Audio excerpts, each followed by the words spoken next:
Good morning. Aloha, Namaste, Jai Shri Krishna. Thank you so much, Samir, for your kind introduction.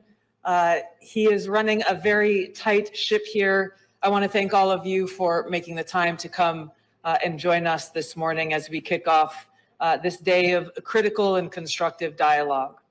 It's great for me to be back here in India.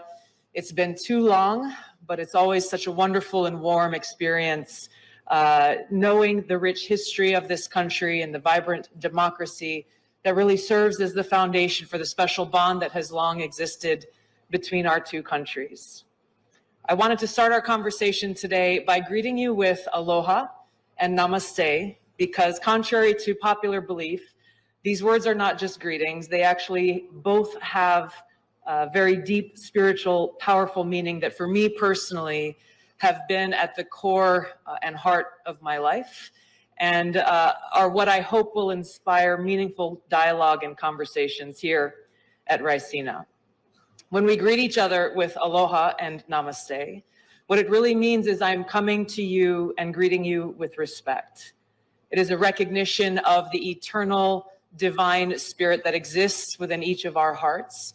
And it's a reminder that we are all connected, that we are all children of God, regardless of our race or religion, ethnicity, politics, our background, where we come from, our status in society.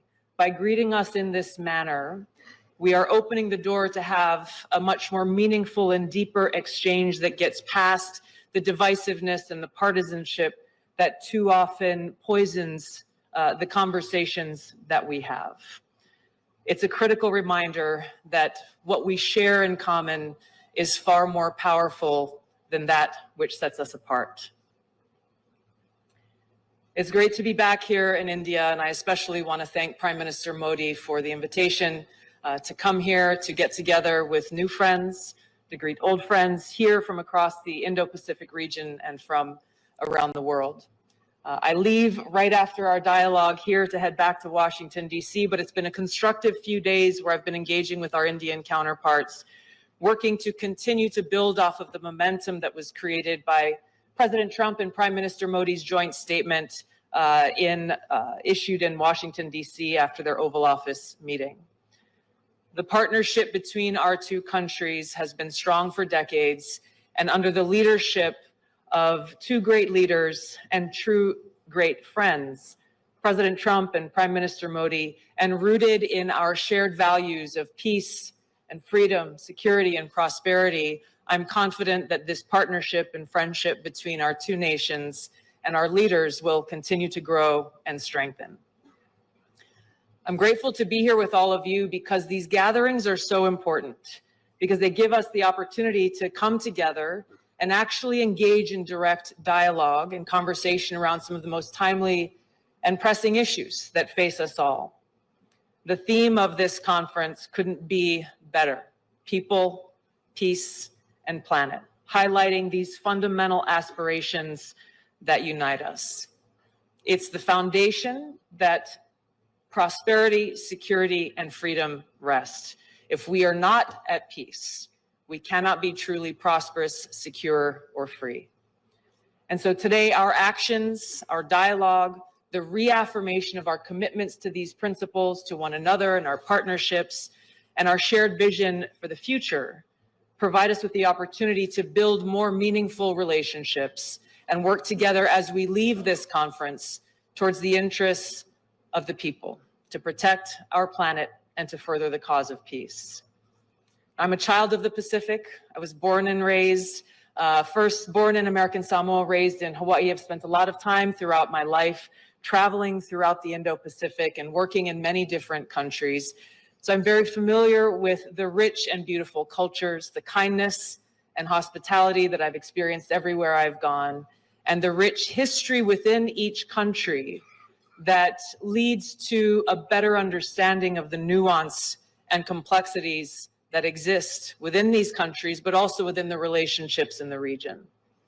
It's a vast and critical region that's not just a geographic space. It is the geopolitical center of gravity for the 21st century. So ensuring peace and stability here is essential to our collective security, our objective of economic prosperity, and our ability to work together to take on the great challenges of our time. And we must tackle these challenges together. Our ability to do so as nations, as leaders, as people, is critical towards achieving our collective goals. Unfortunately, we live in a time where war and conflict is being waged on many fronts around the world. The Bulletin of Atomic Scientists, founded in 1945 by Albert Einstein and Oppenheimer, has declared the doomsday clock to be 89 seconds to midnight, closer to the brink of nuclear catastrophe than ever before. So your focus again on peace, people, and planet is timely.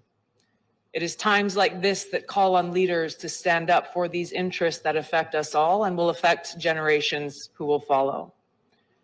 Unfortunately, as we've seen throughout history, simply calling for peace too often invokes attacks and smears. Perfect example is during President Trump's recent campaign for the presidency, he made it a pillar of his campaign to share his commitment to peace and to bring his leadership towards bringing about an end to the Russia-Ukraine war, to stop the killing, to prevent this risk of World War III and nuclear war. And for this commitment, he was attacked relentlessly, not only by his political opponents and legacy media in our own country, but even by those abroad. Despite these attacks and smear campaigns, the American people voted overwhelmingly for him to return to the White House and delivered a very clear message and mandate for peace, which he is carrying out as we gather here today. Now, these goals cannot be achieved by any one person or one nation alone. Our ability to make progress toward a peaceful, secure, free, and prosperous society must be done together, and it begins with us. I want to share with you a few excerpts from one of the most powerful speeches that I've heard in my life that was delivered by President John F. Kennedy at American University in 1963 on this topic of peace. He said, quote, "First, we must examine our attitude toward peace itself. Too many of us think it is impossible. Too many think it is unreal. But that is a dangerous defeatist belief. It leads to the conclusion that war is inevitable, that mankind is doomed, that we are gripped by forces that we cannot control. We need not accept that view. Our problems are man-made, therefore they can be solved by man." President Kennedy goes on to say, "Man's reason and spirit have often solved the seemingly unsolvable, and we believe they can do it again." He says, "I'm not referring to the absolute infinite concept of peace and goodwill of which some fantasies and fanatics dream. Let us focus instead on a more practical and attainable peace, based on a series of concrete actions and effective agreements which are in the interest of all concerned. There is no single simple key to this peace. No grand or magic formula to be adopted by one or two powers. Genuine peace must be the product of many nations, the sum of many acts. It must be dynamic, not static, changing to meet the challenge of each new generation. With such a peace, there will still be quarrels and conflicting interests, as there are within families and nations. World peace, like community peace, does not require that each man love his neighbor. It requires only that they live together in mutual tolerance, submitting their disputes to a just and peaceful settlement." He closed by saying, "So let us persevere. Peace need not be impracticable, and war need not be inevitable. By defining our goal more clearly, by making it seem more manageable and less remote, we can help all people to see it, to draw hope from it, and to move irresistibly toward it." These powerful words were as powerful and true and relevant then in 1963 as they are today. In the United States, President Trump remains unwavering in his commitment to achieving peace through a strategy rooted in realism and pragmatism. Securing peace through strength, which he speaks of very often, requires strong leadership with a clear-eyed and realistic understanding of the global challenges that exist as well as the opportunities. It requires a commitment to fostering cultural and economic ties that reduce the likelihood of an escalation to conflict, and a dedication towards reinforcing our mutual interests. It requires leaders have the courage to engage directly with both friends and adversaries alike, to increase understanding, to resolve differences, and to work to prevent an escalation to conflict. It requires leaders who are not afraid to speak an inconvenient or unpopular truth, and who ask the tough questions, who challenge the established view or quote unquote, the way things have always been done, to spark what may be hard but necessary conversations about the realities we face and the best way forward to advance our mutual cause of peace, freedom, security, and prosperity. So just as President Trump is committed to America first, putting the safety, security, and freedom of the American people at the forefront of his policies and his decisions, Prime Minister Modi is committed to India first. Prime Minister Luxon is committed to New Zealand first. This is the expectation of any leader's commitment to their people, to serve them, to put their interests at the forefront of their decisions. But this should not be misunderstood to mean that America first is America alone. The relationships that we build together are critical to advance our mutual interests. And it's why gatherings like this here at Raisina are so important, because it brings us together here, people from over 120 countries around the world, providing us a platform where heads of state, ministers, directors, leaders in business and nonprofits and strategic think tanks can actually come together in that spirit of aloha for robust dialogue and debate that will help us increase our understanding of one another. It is our shared values that will continue to shape the future of our partnerships and the world. And while we represent our own sovereign nations with unique perspectives and unique interests, by working together honestly, transparently, and strategically, we can ensure a more peaceful, free, secure, and prosperous future for our people and the world. Thank you so much. Aloha. Jai Shri Krishna. Namaste. Thank you. Please join us.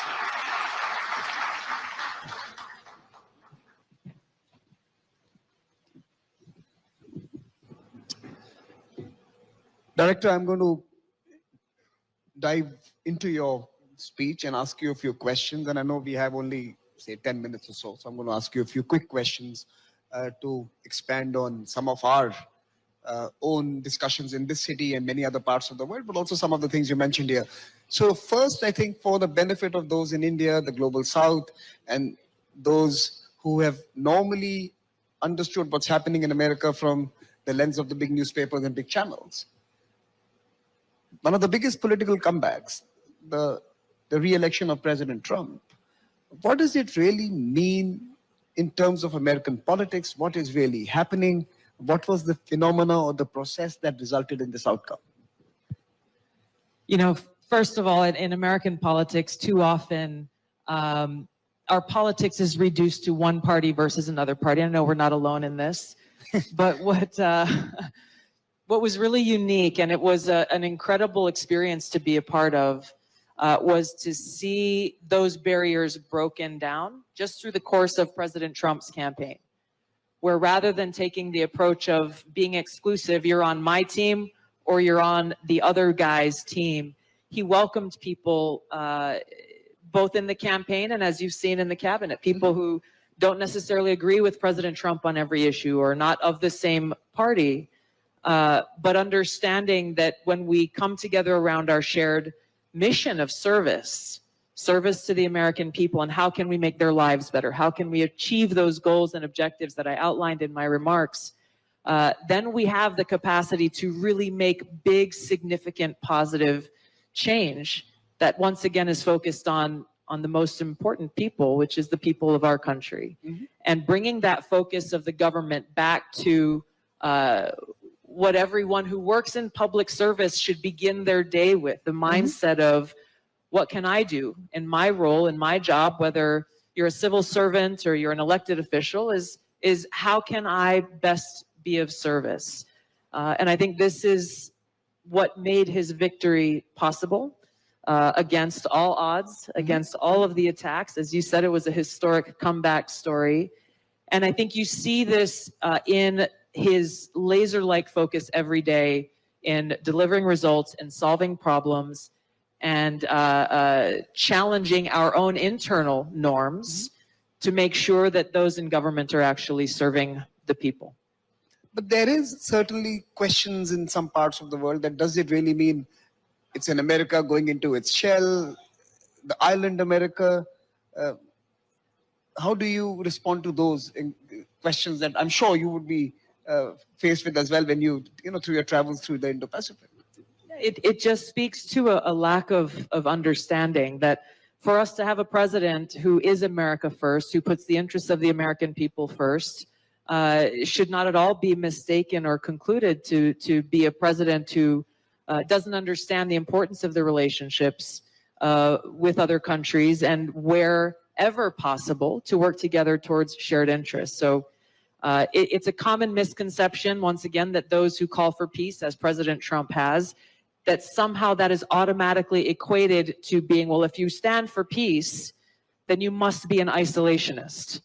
Nothing could be further from the truth. And that accusation actually speaks to a deeper misunderstanding or a wrong assumption, which is that the only way to engage with other countries must be through some form of conflict or warfare. So it's a positive thing for us in the United States, and I believe for President Trump's leadership in the world, to build those relationships and looking at other means of resolving conflict, and really truly being a president who wants his legacy to be one of being a peacemaker and a unifier. And how are your allies responding to this? You know, he has, I think even before he was sworn in on his inauguration day, he had called leaders from, 72 different countries within the first week of having won the election. He continues to engage in a very constructive and productive way with many leaders across Europe, for example, as these ongoing negotiations are occurring to bring about an end to the Russia-Ukraine war.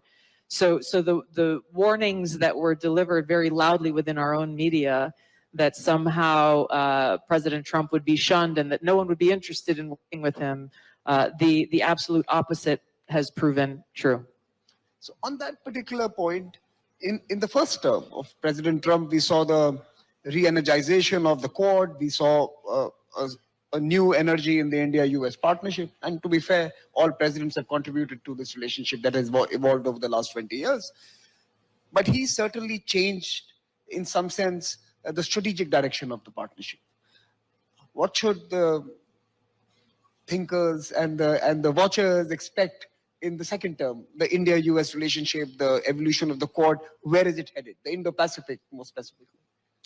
You know, for President Trump and Prime Minister Modi, I think what we saw, again, with Prime Minister Modi's early visit to Washington was a reconnection of two old friends who, over the years that President Trump was not in office, continued to build upon that friendship.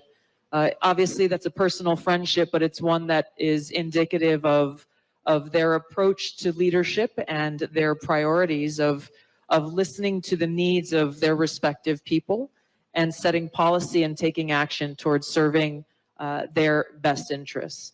So with regards to the Quad and the other relationships that some of them began under President Trump's last administration, others have begun since. Both he and his team, our cabinet, his cabinet, is already been engaging really from day one with our partners. I can speak for myself. Within 12 hours of being sworn in as the Director of National Intelligence, I was on a plane and headed to Munich for the security conference there, where I had the opportunity to meet with close to 30 of my counterparts from different parts of the world. And what I've enjoyed and appreciated about being able to be here and to join all of you. Director, in your current role, what are the specific steps you are taking to advance the India-US security partnership?